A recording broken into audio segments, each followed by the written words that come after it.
করার সময় অনেকেই বলছেন যে ওখানে ডিবিটির মাধ্যমে লক্ষ্মীর ভাণ্ডারটা ইয়েস করতে, অনেকে আবার নো করতে, এই বিষয় নিয়ে অনেকেই কনফিউশন। দাদা আমাকে একটা সিম্পল কথা বলুন, ওখানে কী বলেছে যে আপনি কি কোনো সরকারি প্রকল্প ডিবিটির মাধ্যমে পাচ্ছিলেন?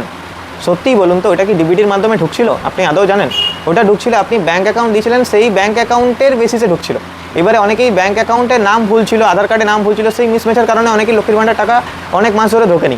তাহলে তারা কী করবেন? তারা কি ওখানে অপশানটা ইয়েস করবেন, বা আমরাও কি ইয়েস করবো না নো করবো? অপশানটা আমার মতে তো নোই হবে। আপনি দেখুন, আপনি আপনার ইস্যুইং অথরিটি যে আছে ওনাকেও জিজ্ঞেস করুন, অপশানটা নো হবে। কারণ কি, ডিবিটির মাধ্যমে তো আমরা পাইনি, আমরা ট্রেজারের মাধ্যমে পাচ্ছিলাম। ওটা তো সরকারের সেন্ট্রালের পয়সা আমাদের ডিবিটির ডাইরেক্ট বেনিফিট ট্রান্সফার হচ্ছে, সেন্ট্রাল ডাইরেক্ট ফান্ড রিলিজ করছে, নাকি সরকারের কোষাধ্যক্ষ থেকে দিচ্ছে, মানে অর্থাৎ রাজ্য সরকার দিচ্ছে। রাজ্য সরকার আগের যেটা ছিল, আগের যিনি ছিল, আগের যেই সরকার ছিল, সে তার কোষাধ্যক্ষ থেকে, ট্রেজারার থেকে লক্ষ্মীর ভাণ্ডারে ফান্ড দেওয়া হতো। ঠিক আছে? তো সেইভাবে আপনি একটু মনে রাখুন যে সবসময় যে যখনই আপনি করবেন সেই জিনিসটা অপশানটা নোই করবেন।